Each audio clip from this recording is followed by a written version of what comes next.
Now I'm very excited to welcome back one of the very best of college football handicapping, Mr. Brad Powers from BradPowersSports.com, an avid Notre Dame fan here. We look at that hat. We can follow Brad at Brad Powers 7. Brad, thank you so much for coming back on the show. It's spring's actually almost over. Summer's about here. You changed your Twitter picture to Lloyd Carr. I gotta love that, man. What's going on there? I thought first off, thanks for having me on.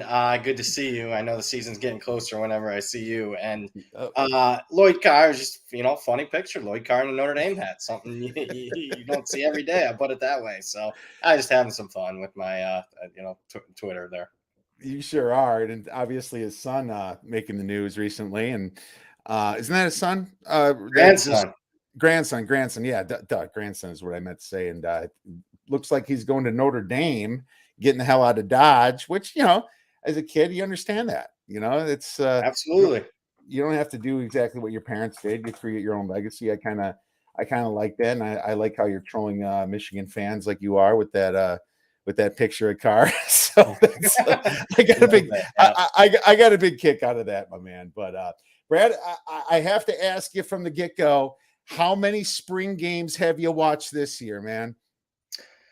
Personal record, 59 was what I watched this year. And that's pretty much everyone that was broadcasted, whether it's, obviously mainly Power 5 teams and majority of those. But, even counting UNLV spring game that I physically attended here in Vegas. So, yeah, it's becoming, that's time consuming when people, well, what were you doing? Well, in April, 59 spring games, do the math, times 2 hours minimum. There's 100 hours right there. It's 100 hours. That's a lot of work, man. And that's a lot of paying attention, let's say.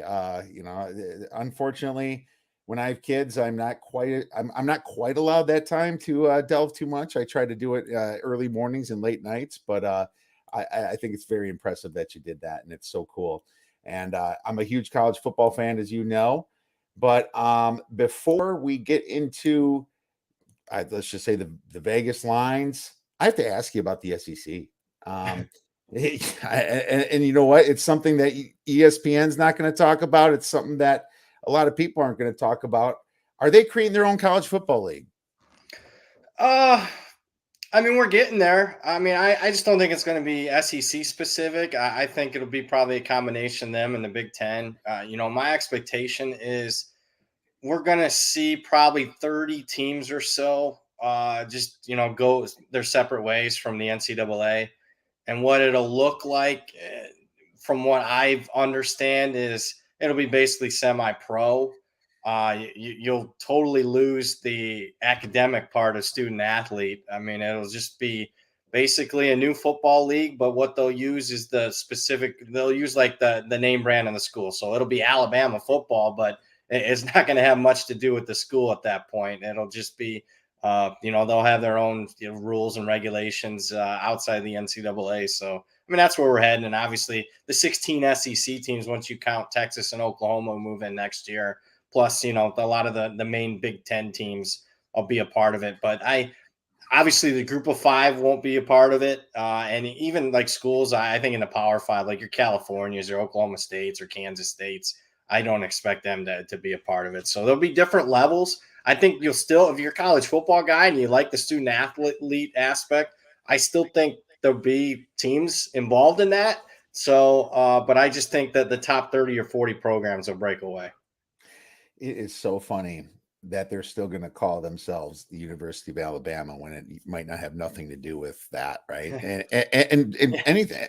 But at the same time, let's face it, these kids aren't held to the same standard as somebody getting a business degree, a finance degree, an engineering degree, or anything like that. It's like they're doing now, but they're just trying to do it with a little bit more control and more power. But having the ESPN backing, it's simple. You just have ESPN say that they're the better teams. In many cases, they are, especially the top 2. But you're probably going to see more and more of them trying to compare the Mississippi States to the Michigans and stuff like that. And until they join in with the SEC, that's what you're going to get. You're going to get that biased approach because there's a conflict of interest right there. As a Big Ten fan, I don't like it because I'm a Big Ten fan, and I think that's going to possibly go away if this keeps rolling. I can see the next two teams is Clemson and Ohio State. They're going to target. They're going to target them. Michigan, I don't know what Notre Dame's going to do, but they're going to have to jump ship too at some point if they want to stay that relevant. It's just a crazy atmosphere, isn't it, Brad?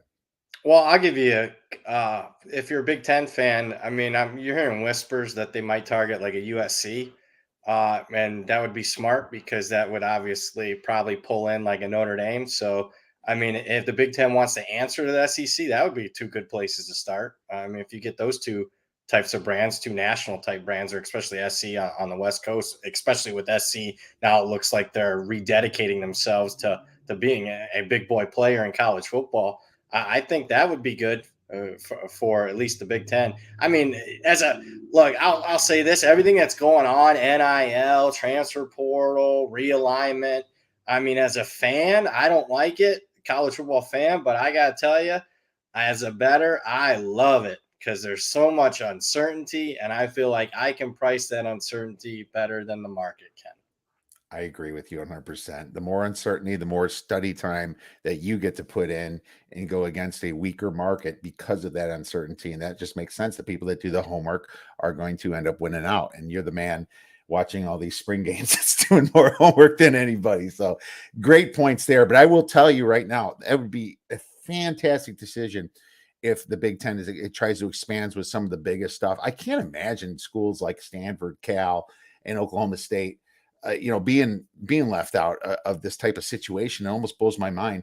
What the Big Ten doesn't have is ESPN backing them now, so it's going to be a little bit contentious in that, and it's going to make the SEC a little bit more attractive, I think, for teams to go there. I don't know how many teams they go, and I do agree that the group of five is pretty much going to be Division II football, and Yep. everything's going As to long move as we can down. bet it, I'm okay with that.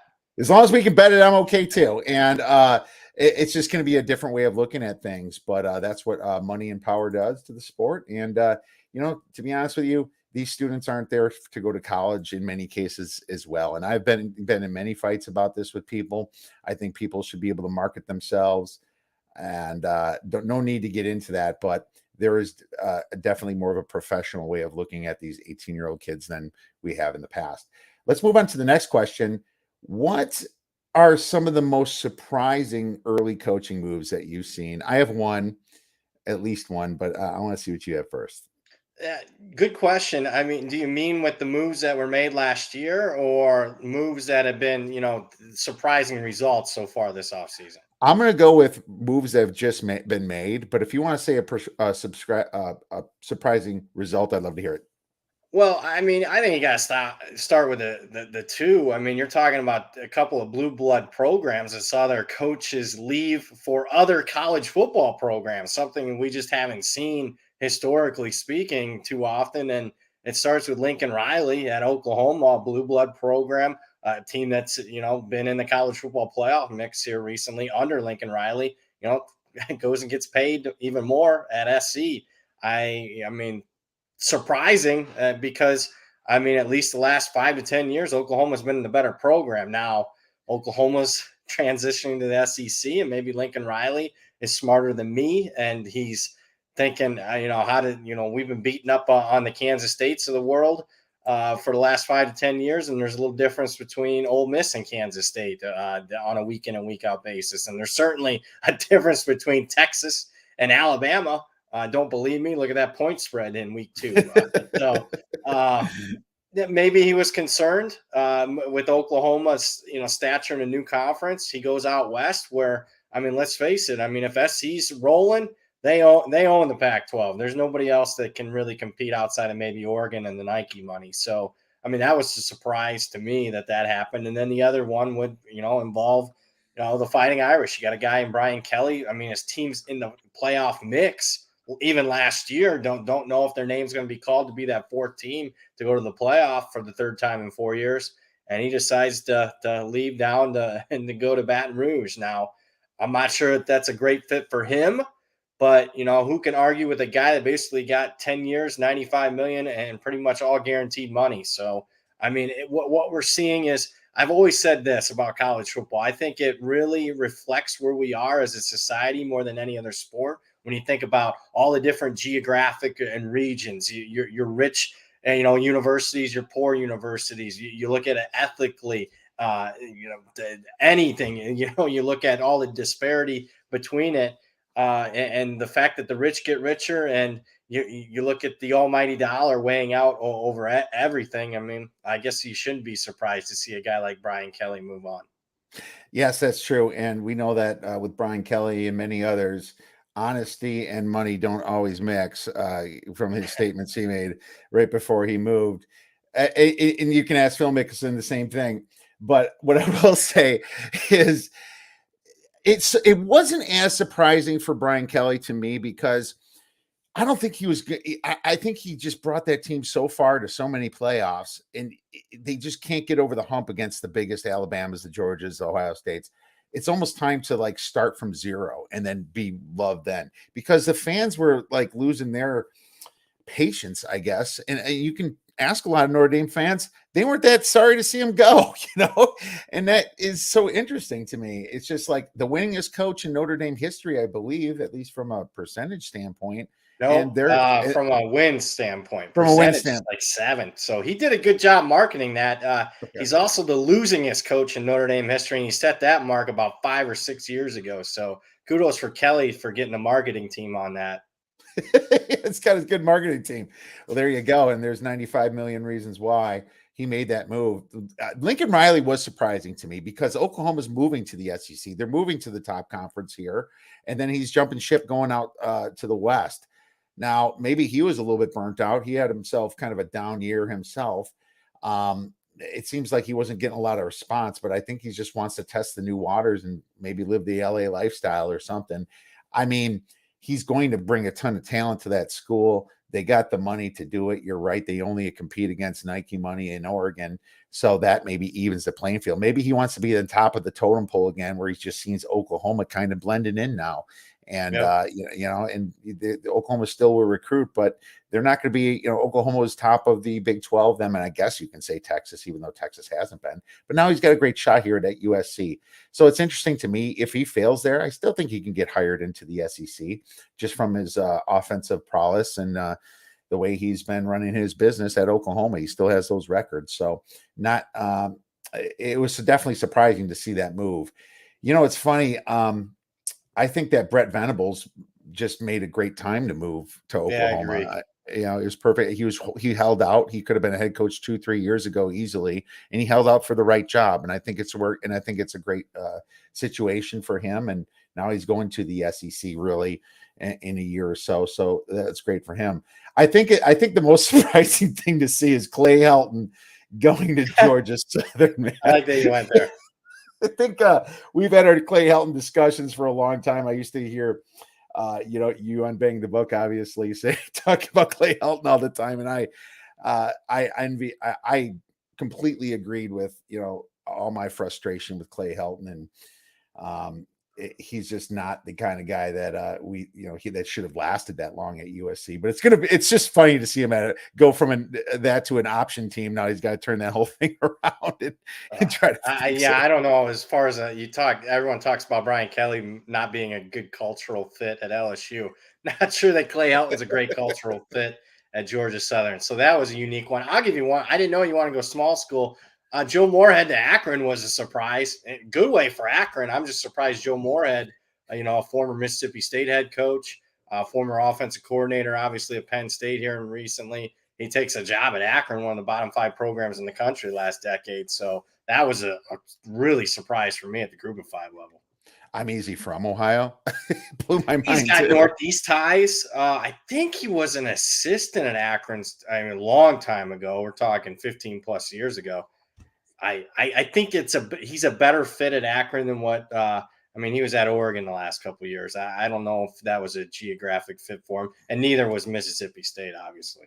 Yeah, I totally agree with that. But I definitely look forward to seeing Clay Helton at Georgia Southern, and hopefully get some more tweets out of you, Adam Burke, and myself here coming to see how well he fares over at Georgia Southern. And real quick, do you have a surprising result that you wanted to say from a coaching change? Well, I'm going to give you one that, I'll give you two quick ones that I don't think the market's reacting like it should, but two ones to keep an eye on as far as under the radar that I think are going to end up being really good hires. Kalen DeBoer at Washington. That's one where the markets and the wise guys really respect him. The job that he did not only at Fresno State, but an offensive coordinator, and even at Indiana, when Indiana kind of made that surge, he was the guy calling plays. So keep an eye on him at Washington. And then just from generally speaking, from a coaching staff, from a recruiting aspect and everything, you look at Joey McGuire at Texas Tech. I mean, right now in recruiting, Texas Tech's got the #2 class for the upcoming season. Now, that's not going to hold, but the fact that they've been up there and he has such good ties, he's a former Texas high school head football coach. Got a lot of respect in that state. Look for Texas Tech to improve as a program. Maybe they'll be as good as they've been since Mike Leach left over a decade ago. That's some great stuff there. Didn't even think about that. Holy cow, Texas Tech. That would be fantastic for that program. And they've been in the dumps for a while. Since his what's his face left to the NFL. And sorry, it's lost his name. He stunk. The Kingsbury stunk. I mean, they Yeah, had a good yeah. offense, but I mean, no different than the NFL. I mean, they would always fade down the stretch. That's true. I think he got him a couple bowls, but I think 6 wins, 7 wins was where he kind of topped off, wasn't it? I think he Yep. also failed a couple times too. All right, let's move on to you mentioned the transfer portal. How does it affect your routine now when adjusting your power rankings? Is it kind of come and go as soon as you find information? Well, it's a case by case basis. I mean, obviously, quarterbacks is the biggest one that I keep an eye on. But I mean, go back to your first question that you asked me: why do you watch spring games? 59 of them. Well, a lot of it's transfer portal. I want to see guys and how they fit in new situations. Just because that they had a successful career or they didn't work out at their previous place doesn't mean that it won't work out or it's going to be a great fit for them just because they had success at a previous stop. So that's why I make myself watch as many spring games as I do. Uh, how does it affect power rings? I'll say this: I don't think we have a big enough data sample size yet to see if the transfer portal really works or not. I would say the Alabama method, where we got 2 or 3 holes that we need fixing in and we're going to use the transfer portal. I think that is going to work and be very successful moving forward. The ones that I kind of question are, for every Michigan State that's out there last year, they brought in 20 some transfers and worked out beautifully. I don't know that that's going to be always successful for every program. So a couple of programs, obviously, we got to watch this year to see if it works out. LSU and USC, heavy transfers, heavy roster turnover. We'll see. I mean, it's certainly going to help them from a depth aspect this year. Otherwise, I mean, we wouldn't see, USC being a Pac-12 favorite without the transfer portal. But I'm not sure you bring guys from all over the country. You got a new coaching staff. You got the older players. How do they fit in? You got NIL now, and I'm worried about the locker room, whether it works out or not. I think it's going to be touch and go. But from a power ratings aspect, the only way it really, matters to me is if you brought in a good quarterback, looks good in the spring for me. He's a bigger upgrade than what you had or what you perceived to have before bringing him in. That's the only one that really moves the needle for me at this point. And great point about NIL because NIL brings politics. And if Yep. you're a player and you're better than that kid that's getting paid, and he getting played because of the politics and can't admit you're wrong, boosters, that causes a locker room problem. It certainly does, and it'll spin off. Yeah, well, I mean, you got your quarterback making $2 million, and you got your offensive lineman. He's got an NIL deal with the local barbecue shop, making $10,000. So, if there's not a good relationship there between the quarterback and the offensive lineman, I wonder how that's going to work out. I also worry about, say, you're a good assistant coach. Like you moved your way up, you've been in the game for 10 years. You're an assistant coach now in an SEC type of program. You're making 300,000-400,000 a year now, but now you got to cater to a 17-year-old kid in high school that wants 7-figure NIL deals. It's going to be interesting. Again, as a fan, I am very, very concerned. Man, as a bettor, I'm excited because I think, and I started to see some last year, I think at the end of the year, I mean, teams with locker room issues, the market could not catch up with teams. FIU is a team that just got absolutely obliterated against the spread 4 or 5 straight games to close the season. And because of a short sample size of college football, I'm not sure the markets will ever catch up with some of these teams. Yeah, that's very true. It is a short sample size, so we're gonna have to wait and see. But I'll tell you this, man, NIL money is gonna make losing a hell of a lot harder than it Yep. was before. So I'm excited to see how it changes our handicap game 7 and on to see where some of these teams go. So interesting to me. Well, real quick, how do you come up with the number for your season win totals? Probably similar to some of the stuff that you used to say. Um, I can tell you mine is probably similar. Why don't you go ahead and shoot? Yeah, I mean, basically what I do is I take my power ratings, which is, always it's almost like a living organism at this point with the, transfer portal and whatnot. But I take my power rating at the time.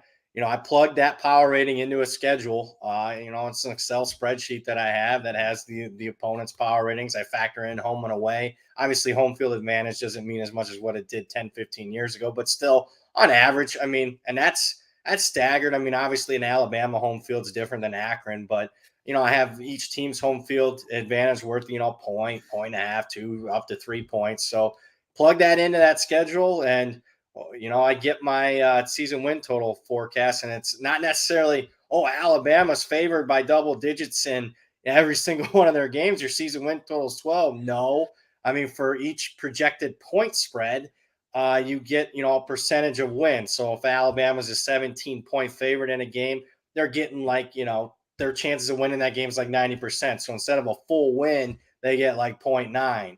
Yeah, put that into that 12 game schedule, divide by 12, and you get your season win total. Now, I have that number, and then I also personally go in it myself.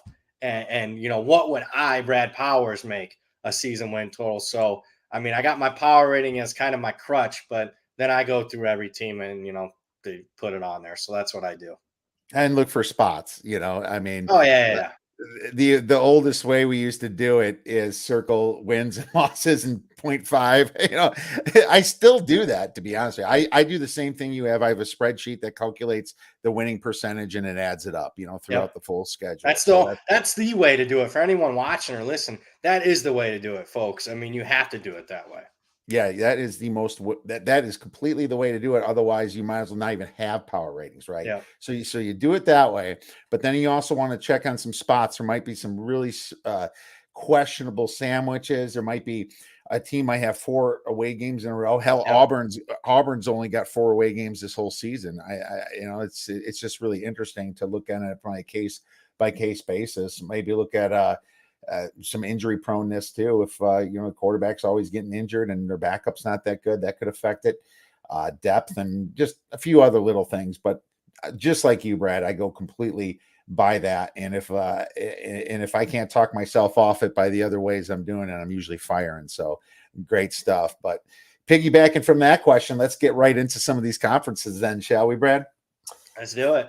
All right. Well, let's start with the American Athletic Conference. Now, there's not a lot of conference futures out at a lot of books. I'm sure if you shop, you can find them. But I think the Power Five has them, but the season win total numbers are out. So just kind of previewing what people say. And with the American Athletic Conference, I'll just start. I don't have much on it to say. What I will say is Houston is the team that everybody seems to be watching right now. Their conference schedule avoids both Cincinnati and UCF. I don't like their non-conference schedule, though. I think it's kind of weird for this team to start out at UTSA, which seems to return a decent amount of people. I know it's a lower conference with you, but still, they're the best of their conference, kind of, right? You can argue West Kentucky or UAB, but they won it. And then at Texas Tech, you made a great point about Texas Tech. So that doesn't justify me going over 9 with Houston. And I kind of feel like they're going to be a little bit public this year. Well, I'm going to see what your thoughts are on this conference. I didn't make any plays. Well, for me, obviously Houston, I think there's 3 teams in the mix, and I'm not going to be, breaking news here. I mean, it starts with Cincinnati, even though they lost a record 9 players for a group of 5 program in the NFL draft. they've recruited better than everybody at the Group of 5 level. And I'm a big fan of Luke Fickell and the stability there. So right now they're still the best team in my power ratings. They would be favored over the Houstons and the UCFs of the world. Not significantly like last year, but there's still a little bit of a gap there. Houston and UCF are right in the mix there between who's the number 2 team in the AAC. I'm not a huge Dana Holgerson fan. Had a good year last year. Kudos for him. After losing to Texas Tech in the opener, they went 11 straight against a soft schedule, I might add, to get to the AAC championship game. They got the quarterback, Clayton Tune, back. That's positive. They got a really good wide receiver by the name of Tank Dell. I really like. One note for everyone liking them, their starting running back, who's really good, one of the better Group of 5 running backs in the country, tore his ACL late spring. Probably not going to play. So keep that in the back of your mind when you're judging Houston. I mean, that was one of their top 5 players on the team. UCF, they brought in some transfers. Gus Malzahn did a pretty good job considering their quarterback got hurt last year. Mikey Keene's back at quarterback after playing as a freshman. They host Cincinnati, so they got that feather in their cap. I mean, yeah, I can tell you the bet that I made. I actually bet Cincinnati over 9. Sounds very public. But as far as the contenders, I just, Cincinnati's going to be an underdog against Arkansas in the opener, and I still have them a favorite in each of their last 11 games, with the only close one pretty much coming on that road trip against UCF. So they could lose both those games and still go over that 9. So that's one of the bets that I made so far. Yeah, that UCF's a little tricky, but Indiana, they should win that game at home. Oh, yeah.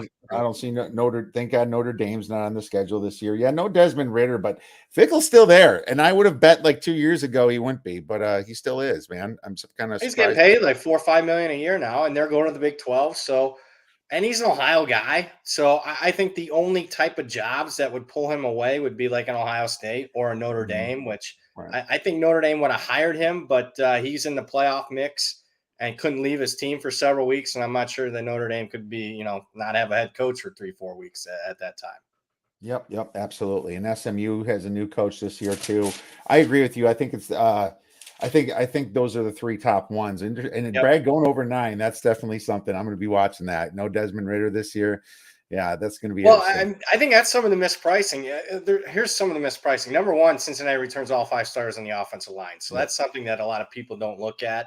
And the quarterback spot, it's going to be 2 guys. Ben Bryant, who was at Cincinnati several years ago. In fact, Desmond Ridder just barely beat him out for the starting job. So Ben Bryant goes over to Eastern Michigan, transfers there. He was a starting quarterback at Eastern Michigan last year. Now he's back at Cincinnati.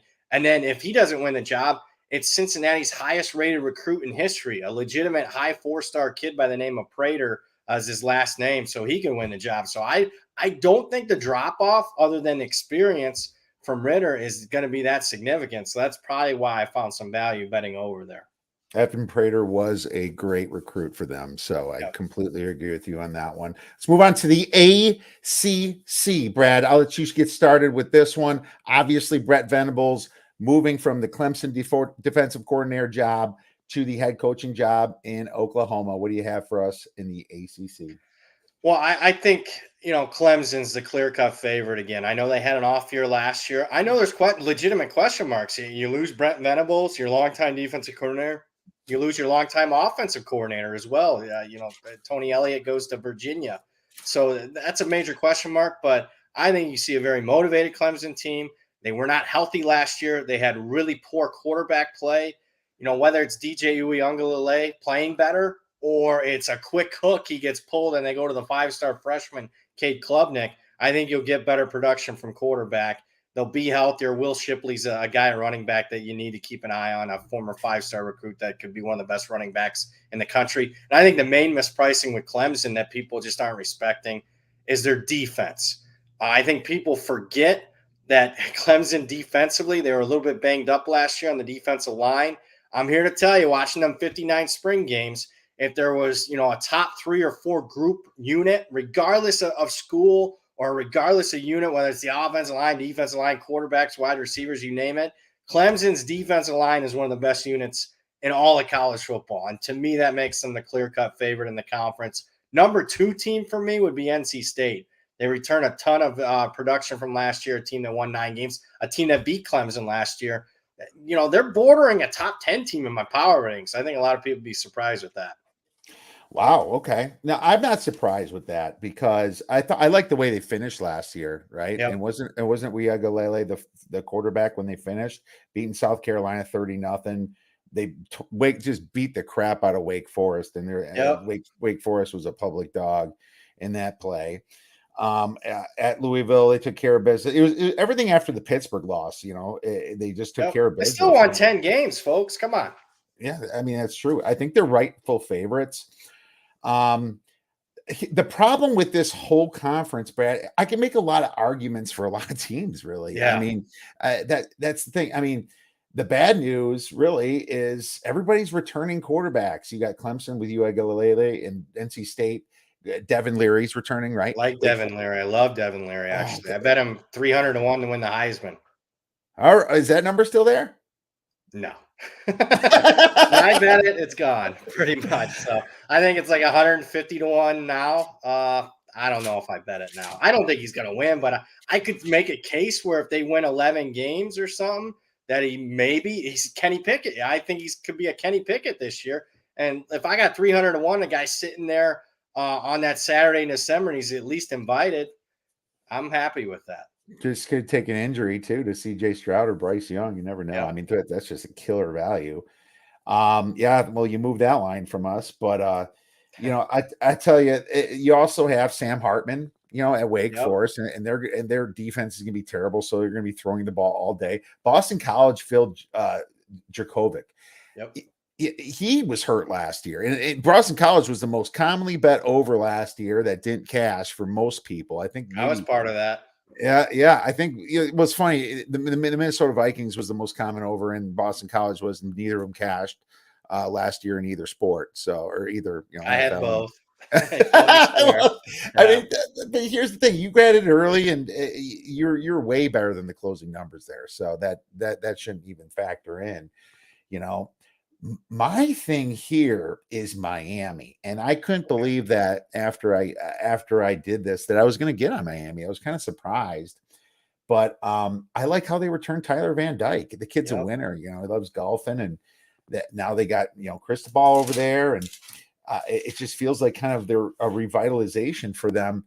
But Miami's in the coastal, and all the good teams are in the Atlantic, right? In my opinion, I mean, Miami's season win total I found at 8.5 at even plus 100, and I took it. I just love their schedule, and I love over the past 3 years they have top 17 recruiting classes on 24/7. I think Miami could be a sleeper, and if you really want to get cute, plus 700 to win the ACC. I found. I think that they would probably play Clemson. Maybe they don't. Maybe they get lucky and get somebody else. But plus 700 on a team with a schedule like Miami's got, I thought was a lot of value. I mean, they got Bethune-Cookman, Southern Miss, of course. At Texas A&M's probably a loss, and then their only other for sure losses at Clemson. But they should be able to handle Florida State at home, at Georgia Tech, Duke, at Virginia. Virginia's in turmoil this year. Complete change of everything with their coach. Yep. Virginia Tech in turmoil too, changed their coach. North Carolina doesn't return anybody, lost Howell. Middle Tennessee State's a win. I see over 8.5 wins no matter what. So I like that play. I certainly lean that way. And if I were to have to pick a team to win the Coastal, it would be Miami. I think that you point towards that late season home game against Pitt probably decides the division as far as I'm concerned. And one thing you like Miami, even last year, I mean, they beat a couple of the other contenders in the ACC and NC State and Pittsburgh. So the talent's there. Probably get better coaching, even in a year one situation under Cristobal. Yeah, sure. I don't disagree with that. I will say this. I think the market is probably downgrading Pittsburgh a little too much. At least I'm finding value starting in their week one game, at least according to my numbers. Pittsburgh's, I know everyone's going to point towards Kenny Pickett and Jordan Addison gone, but man, they return a bunch of pretty much everybody else. So that's not going to be an easy game for Miami. But yeah, I agree with you. I think Cristobal inherits a pretty good situation year one. Well, the two things against Pitt for me is losing Mark Whipple. And I think he was just, I think he was a much bigger part of that Pittsburgh team than people think. And I don't like Caden Slovis. I just don't. I love the fact they return their offensive line, though. So I will be looking them on week 1 because of that. I'm going to agree with what see, folks, for you guys watching, that was very sharp for a guy that says he doesn't follow much college football. I'm behind this and that. That was a very sharp couple of statements you just made. Hey, Red, I appreciate that coming from you more than anybody else. So very kind of you. Let's move on to a conference that we discussed earlier in the Big Ten. I mean, and you know I'm a Big Ten guy. You know plenty about the Big Ten. This is Ohio State's to lose. Oh yeah. Oh God. I love. I mean, I hate Ohio State as a Badger fan, but I mean, I love this team this year, and I think they should be the number 1 team in college football. I know Bama's there. I think Georgia lost a bunch, but the fact that they get Notre Dame in transition week 1 is just a freaking gift. And I'm pissed that I didn't hit that 13. And now it's at 14 I got 10 and a half. Oh, Jesus Christ. Well, I don't even need to hear about that. Wonderful number. But I mean, it sets up so perfect for them. CJ Stroud is the Heisman favorite. The fact that they get Wisconsin and Iowa at home, you know, people say, okay, well, you get the tougher in the other division. Yeah, well, the other division's not nearly what the East is, but getting Wisconsin and Iowa at home and then Michigan at home, that says it all for me. I know it's going to be a little tricky at Penn State, but I just don't see them keeping up. I mean, that Rose Bowl was one of the best Rose Bowls I've ever seen last year. And I think that they're 2 wide receivers right now, Harrison and Smith-Marset, is better than they had last year. Smith-Marset was so much. Smith-Njigba and Harrison are possibly better than what they had last year, in my opinion. I swear to God, I like what they have going on. I just think that they should be penciled in almost to the playoffs. And I think Ryan Day's got a chip on his shoulder. He's pissed. I like the fact that they got Oklahoma State's DC. Here's the problem with the other teams. And I can't get anywhere. And even as a Badger fan, I can't get anywhere in the West. Iowa's schedule is freaking brutal. Yeah. Just brutal. They get both Michigan and Ohio State this year. And pick your poison on that. I think it's even worse. They go to Ohio State, right? So that could be touchdown underdog right now in that game. Yep, 3 touchdown underdog, right? Wisconsin lost a lot on defense, and I'm super concerned with that. Chaz Malusi, you know, I just think that even with Leonard there, Graham Mertz did not look good to me, and he had the yips, and he might still have the yips, and he doesn't exactly have a bunch of great pass catchers. As a matter of fact, the top 3 pass catchers of the Badgers last year was Davis, Ferguson, and Pryor, and all 3 of those guys are gone. All 3. I'm leaning strong under, and I'm just waiting for a 9 on Wisconsin. I'll fire under on that one. But Nebraska, you can find it if you shop. Yeah, I'm sure I can, and I'll find one with less juice. Let's just say, but yeah, there you go. Nebraska is the interesting team for me because, like I said about Mark Whipple, he moves on to be a coordinator. You would think a horizontal move, but Nebraska has just been a blue blood type program for years until the last 15. And I just think that their last 4 games are tough, but at least they get Wisconsin and Minnesota at home. You know, Wisconsin's got to go to Nebraska. That's going to be a pain. Iowa's all over the place. I think the last 4 games for Iowa, Nebraska, and Wisconsin and Minnesota are all very difficult. But I might just bet Nebraska to win the Big Ten West because I'll get plus money on it. Wisconsin will be. I will. To win the Big Ten West. I'll do that. I bet you nobody else is on Nebraska this year, Brad. And no. I just feel that, you know, they got that Casey Thompson from Texas, and I thought he was okay. I think I agree with that. I think Whipple can whip him into shape, pun intended there. So, I mean, that's what I'm leaning towards. I didn't make the bet yet. What do you have in the Big Ten? Well, I don't disagree with the Buckeyes. I think you're crazy if you're betting any other team but Ohio State to win the conference. I just think they're so much farther ahead than everybody else. And the point spreads reflect that. I mean, to me, the number 2 team's is Michigan, and yet you got Ohio State at home against Michigan, a 2-touchdown favorite, and an Ohio State team that's going to be plenty motivated. I think you hit the nail on the head there on multiple aspects. Number 1, the wide receiver position. I agree with you. I think they got a better duo with Harrison and Jackson Smith and Jigba this year than what they had with Olave and Garrett Wilson a year ago. That's scary. And then I haven't even talked about C.J. Stroud, the Heisman favorite. Travion Henderson's a top 5 running back in college football. You add it up, you got the best offense in college football, bar none.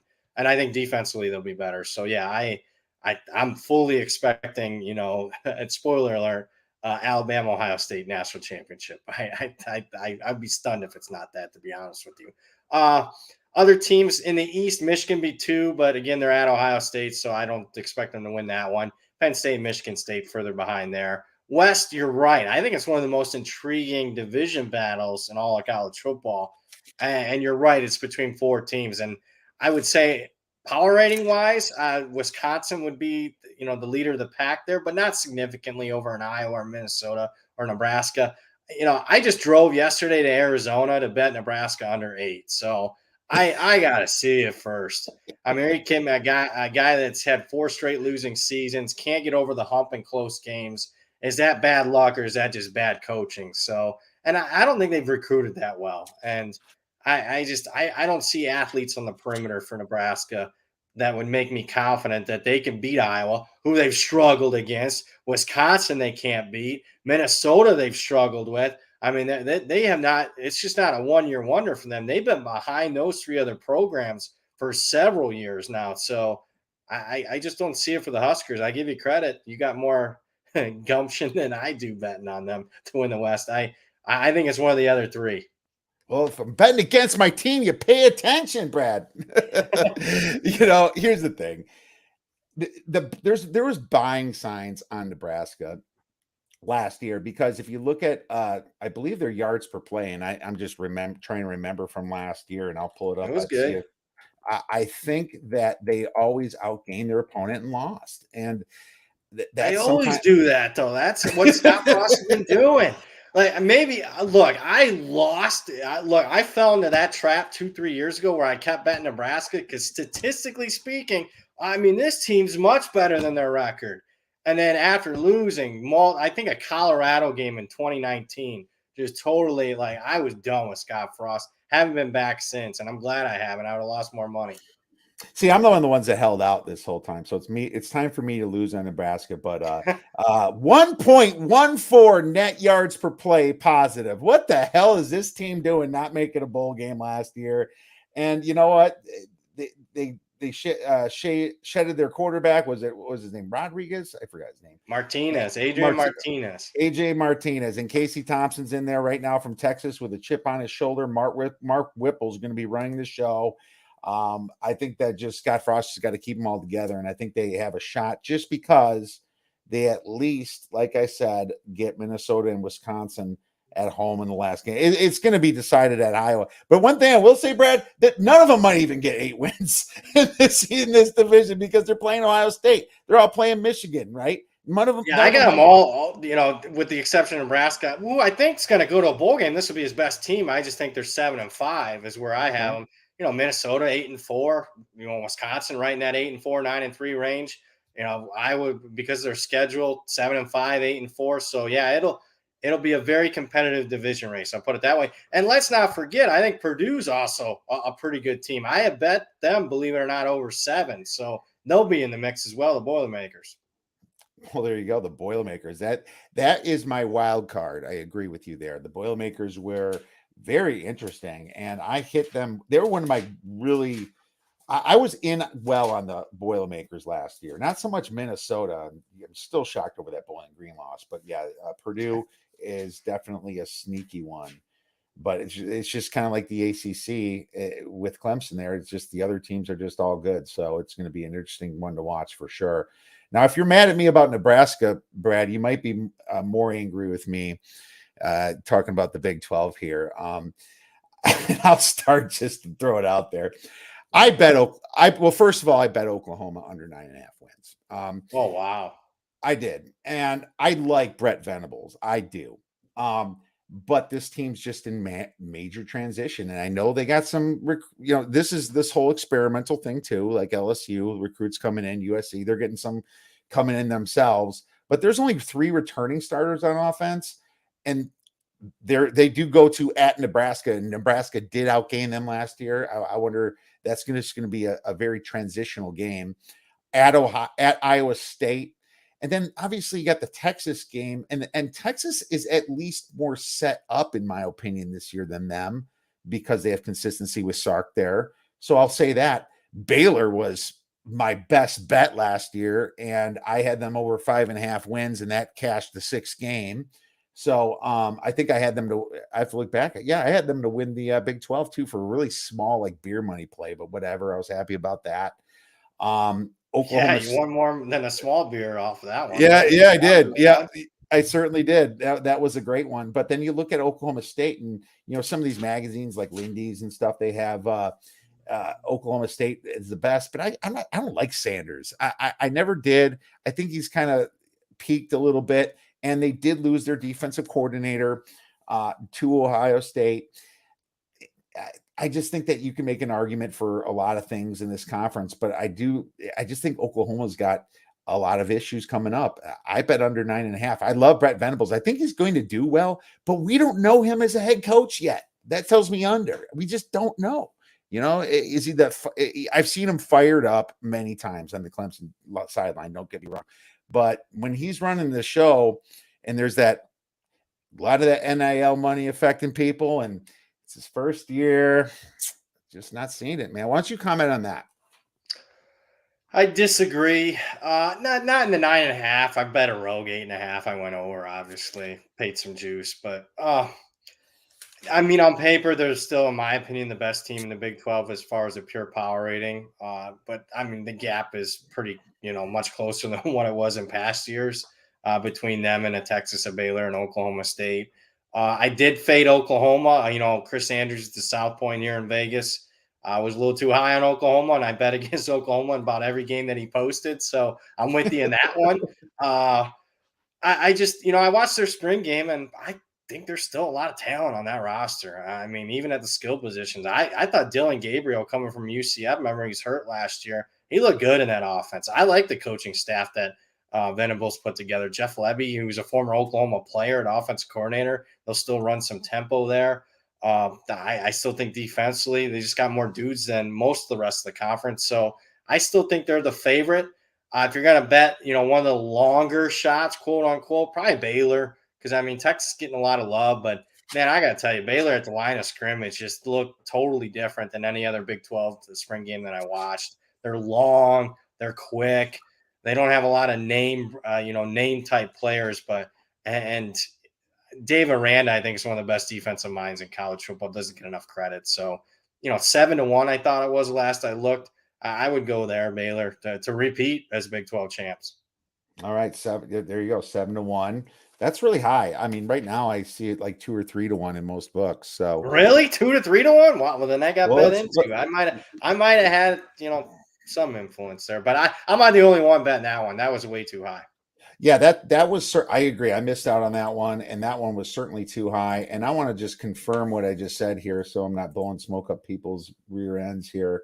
To win the conference, Oklahoma here. I'm just pulling up DraftKings is plus 160 to win the Big 12 championship. Where they had 7-1. That's where I ended up betting that. My goodness, that's terrible. I would not bet that.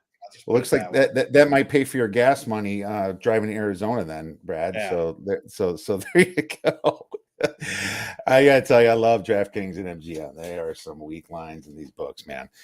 But here's what I was going to say, and I'm not sure what your take on it is, but I don't think I've ever bet over on this team in my life. Oh. And I bet them over 2.5 wins at plus money. And that's Kansas. And that's what you're going to beat me up over. But here's the thing. I mean, Kansas, this is one of the most transitional years in the Big 12. They're probably a little down on themselves, team wise, are they going to recruit? I mean, I know they always kind of recruited a little bit against the SEC and everything, but now it's probably even more challenging. I like Lance Leopold. And I've won money on him when he went to Buffalo, when he came from University of Whitewater, in Wisconsin and won all those championships. He goes to Buffalo, turns that team completely around. I believe in this guy, and this is his second year. We can't forget that they beat Texas last year, and that was one hell of a game. But they were in the Oklahoma game too. It was for a while, but you know, They were. It took them to the very end, and over 2.5 wins at plus 120, and that's what I found. And I think it was DraftKings. You're looking at Kansas; they should be Tennessee Tech here, their first They'll game. be a 4-touchdown favorite in that game. Okay, but then you know they have some other winnable games against Duke, who They'll is be favored in that one. They'll be favored in 2 games by a lot. They just need to get one other win. And I have at West Virginia as a potential one. I have TCU at home as a potential. I have at Texas Tech as a potential, not as much after you talked, but at Kansas State. They get Texas at home, Oklahoma State at home. I mean, there's got to be another win in here, especially with the Lance Leopold team that ranks 10th, according to Bill Connolly's first issue of college football returning production, which expires quick. We know now these years, but still, man, I like Kansas over 2.5 for plus money. I agree. I laid heavy juice on 1.5, which I thought was a ridiculous number. I hope to cash that early in the season, but I think they can win a conference game. And I think people forget Lance Leopold was put in a terrible spot last year. I mean, he didn't get hired till after the spring, pretty much, very late in the process. And for them to be as competitive as what they were at the end of the season, beating Texas, very competitive against TCU and West Virginia down the stretch. You mentioned the Oklahoma game where they could have won the game outright. Forget the against the spread. Yeah, I think this is a team that's probably 3-9. I think right now I got them like number 99 overall in my power ratings. I couldn't tell you the last time Kansas was in my top 100. I know it doesn't sound much, but I mean, even though they're a Power 5 team, they've been in the bottom 10 to 15, even in a power rating for it seems like at least a half a decade. So I'm with you. I would, even though I bet over 1.5, I would still lean over 2.5. That's how much I like that. Awesome stuff, man. I'm glad there's some agreement there. I had to hold my breath before that one. I was wondering how bad you're going to tear into me, but I'm glad we got some agreement on this one. Let's move on to the next then real quick. Conference USA. I'm just going to say I've got nothing. And there's just a lot of teams, a lot of transition coming up. Yeah, UTSA was the co-favorite kind of last year, and I agreed with it last year, but I didn't want to bet them 3-1 to win it, and how they won it anyway. I like McCormick, their running back that I could not believe didn't get drafted, Sincere McCormick.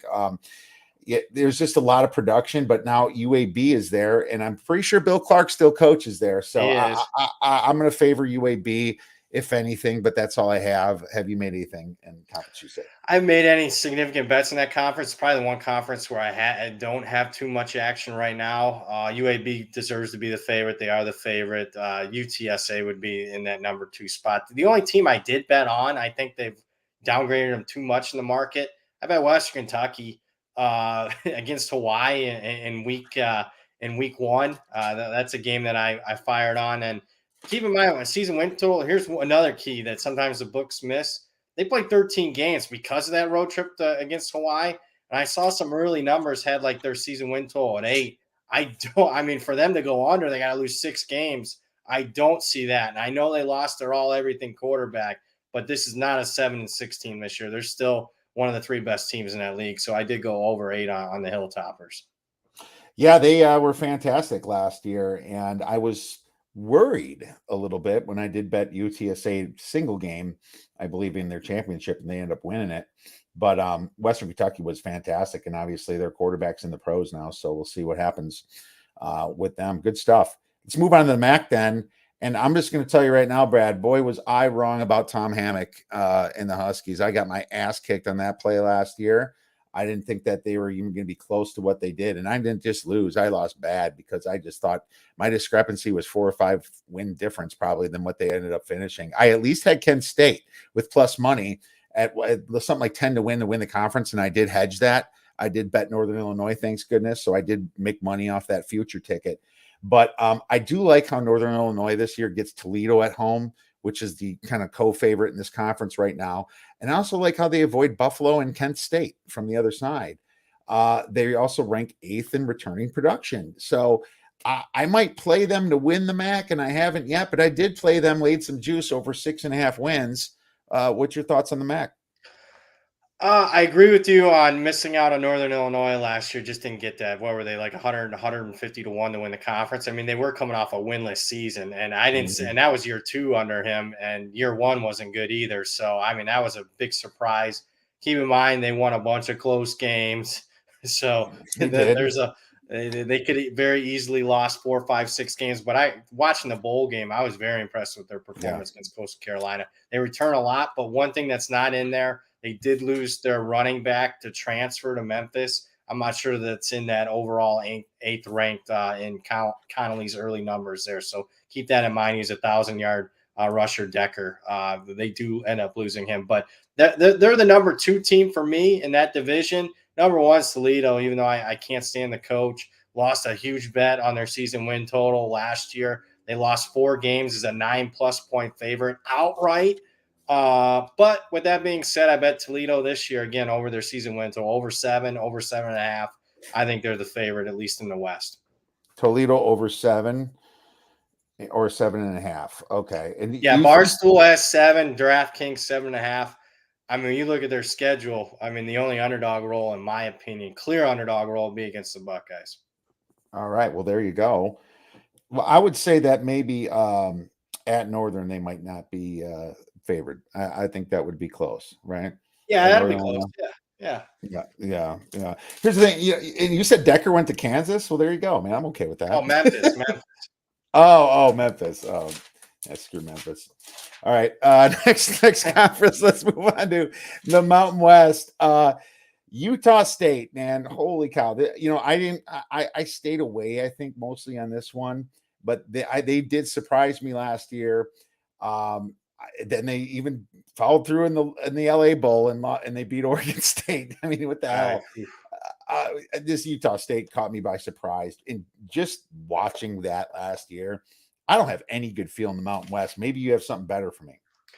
It's weird. I think living out here, I watch so much more Mountain West, and I'm not sure that the market, because it's such an East Coast driven society we live in. I'm not sure that they watch much Pac-12 and Mountain West football, because I find myself heavily involved in those conferences now that I live out here. I'll tell you, I think Boise State's the best team, but I haven't bet any futures or season win total with them. I am heavily involved on Air Force over 7.5. I really like Air Force this year. I did fade Utah State. Keep in mind, they were very fortunate in a lot of those games, including a win over Air Force. I bet under 8 and under 7.5 on Utah State. I don't see them repeating. I bet under 8.5 on San Diego State, the team that they beat in the Mountain West Championship game a year ago. I don't see San Diego State winning that division. Even with a first-year coach, I think Fresno State's got the best personnel. Jake Hayner's back at quarterback. They have a really good set of wide receivers. They're the best team in the West Division. I expect Boise State to play Fresno State, but I am heavily involved in a lot of season win totals. Wyoming, I bet under. I mean, it's also a conference that has the bottom 3 teams as far as returning production. So it's tough for me to have a Nevada ticket who I think really takes a step back. Hawaii is going to be putrid. I have faded Hawaii in a couple of games, and Wyoming's the other team. Yeah, and you said it all right there. It's kind of just so much change, and you can make an argument for a few teams here. I do like your over on Air Force for sure, and they return a lot of guys. They return all their They skill do for a positions. service academy. Yeah, all their skill positions. Guys used to run the option. Yeah, I mean, there's just so many good things that they have going for them. Manageable schedule, I think. Yep. They get Boise State at home at least. I know they got to go to Army. They always do. Now they always do. Yeah, it's a neutral game in Texas. Okay, you're right. It is neutral. It says at Army on here, but that should be neutral. New Mexico, that's a win. Colorado State, last one at San Diego State could get a little dicey. Yeah, hopefully they have it closed by then. All right, good stuff. Now let's move on to the Pac-12.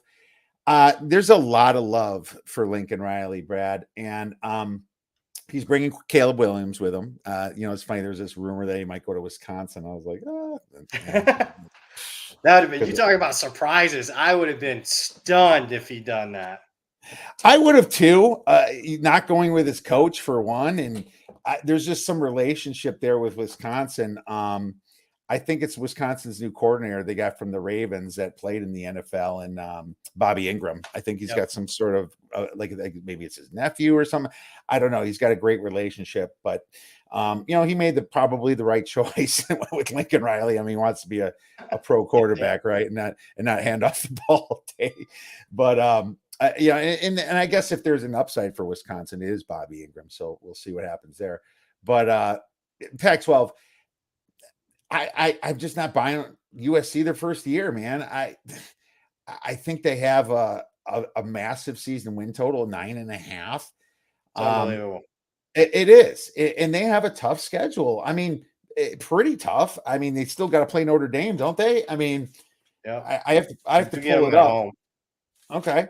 Well, here's my thoughts in a nutshell. Then, Utah showed extremely well in the Rose Bowl, as everybody knows, but they seem to be a big favorite here. The public likes them a lot. And then yet their season win total is 8.5 and USC's is 9.5. I disagree with that. I think that should be flipped personally. Now, did I play either of them yet? No. I'm going to see what you have to say, but I'm going to lean Utah over 8.5. I'm going to lean USC under. I mean, Utah returns their quarterback, obviously. And the one I did bet was Cal. I bet Cal over 5.5. I just like Justin Wilcox. I love how the schedule's set up for them. I think he's just sneaky good on defense, and the 5.5 is always so tempting because 6 to make a bowl game. I made the play with Justin Wilcox, and I think this will be a little sneaky year for Cal. What's your thoughts?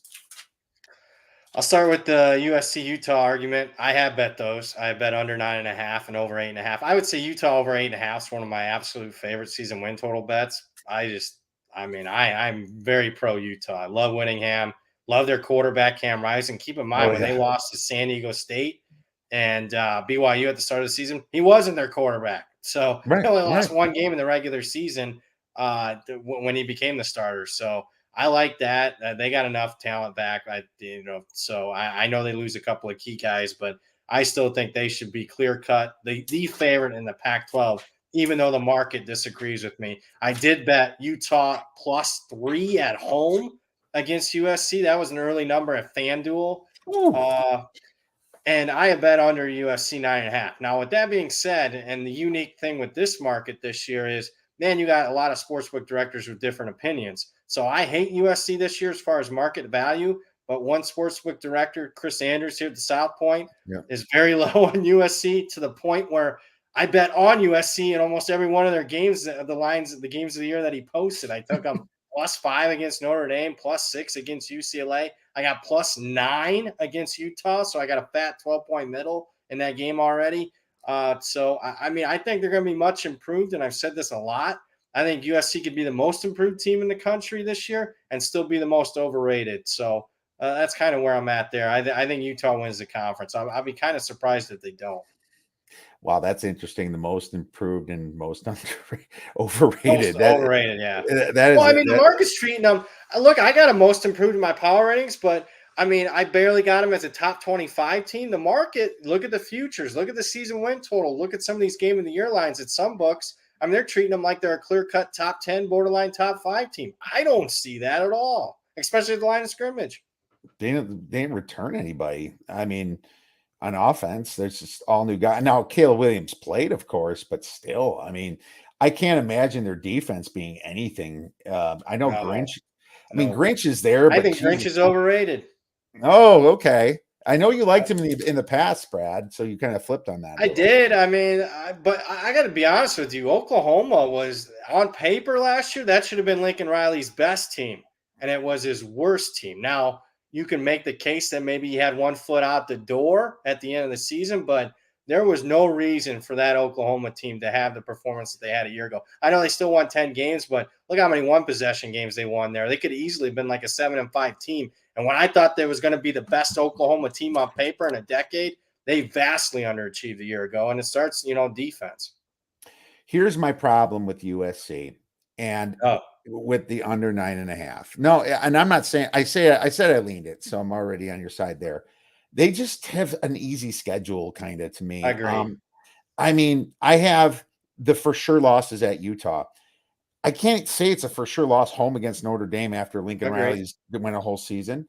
I have a half a loss at Oregon State. That could be wrong. They get ASU at home, Washington State at home. They avoid Oklahoma, or sorry, they avoid Oregon from the north. They avoid Washington from the north.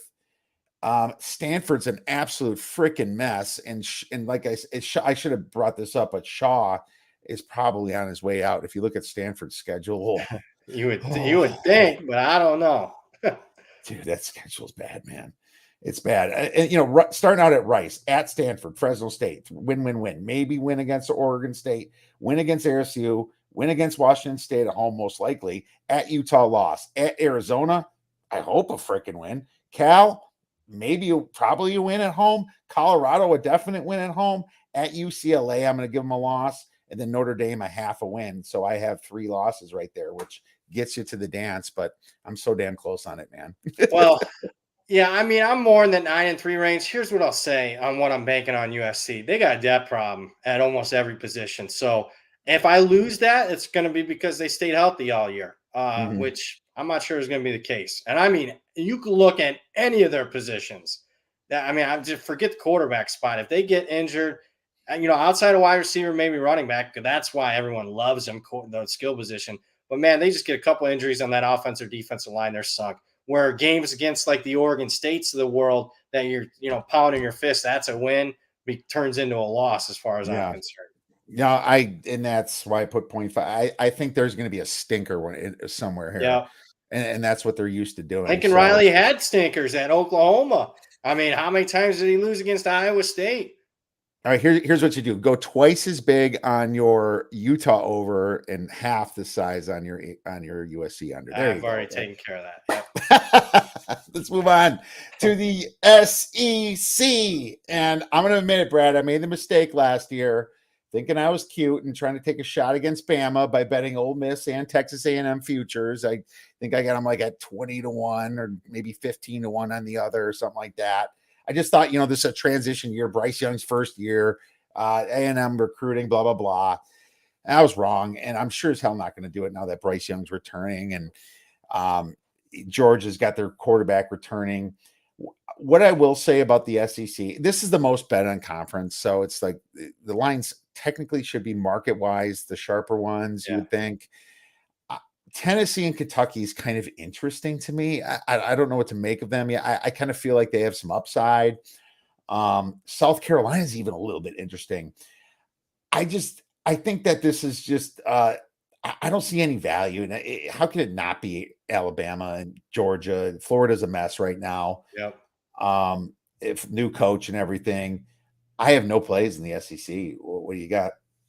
Well, in the futures market, I really don't. I mean, Alabama and Georgia should be the clear-cut favorites. I'll be absolutely stunned if they're not playing one another in the SEC championship game. I have both teams double-digit favorite in every single one of their games. So that's even with Georgia losing 15 guys to the pros, they still have recruited far better than anybody in the East. Now, if they were in the West, it'd be a different story. I could see them getting tripped up a couple times, but they're not. So I think they'll easily win the East, and then Alabama, I think on paper is one of the best teams that I've ever power rated at this point. I mean, any question mark that they've kind of had, wide receiver, they got a question mark. Well, what do? They go grab Georgia's one of their best wide receivers, and then they get the Louisville Speedster, one of the fastest wide receivers in the country, to take a top off of defense. So they'll be better there. Offensive line's kind of a concern, but they took a 3-year starter from Vanderbilt at tackle in the transfer portal. You got the best offensive player in the country in Bryce Young, best defensive player in the country by far, and Will Anderson, maybe a generational type of defensive player, a guy that, believe it or not, I bet to win the Heisman at 40-1.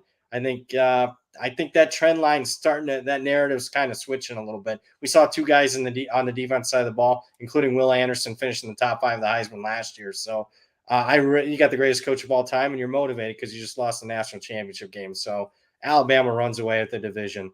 Now, other bets that I made, I did bet Tennessee over 7.5. I really like Hendon Hooker at quarterback. Yeah. I like him better than Kentucky. Keep in mind they beat Kentucky last year in a year 1 spot. So, and Tennessee gets Kentucky at home. So I think Tennessee's the second best team in the East. Second best team in the West for me is A&M. I did bet them over 8.5. I'm waiting to be disappointed there. Oh man, I don't even know what to make of A&M with Jimbo in this tough conference here. He's not really showing me much. Maybe it was just kind of a fluke almost that he won with what's his face. Kalamazoo. Yeah, yeah. I mean, don't forget Latu. Cameron Latu is back Yeah, for tight Bama end. too. Yeah, he's just an absolute beast. Probably first pick of the draft, first tight end of the draft. Michael Mayer, Notre Dame would be the first. Uh, okay, we'll Yeah. see. I'll give you another name, another transfer for Alabama. That's why I love him so much. Gibbs from Georgia Tech, who can be an all-purpose player, return kicks for him, catch a ball in the backfield, be a running back. That kid is going to be unbelievable for Alabama.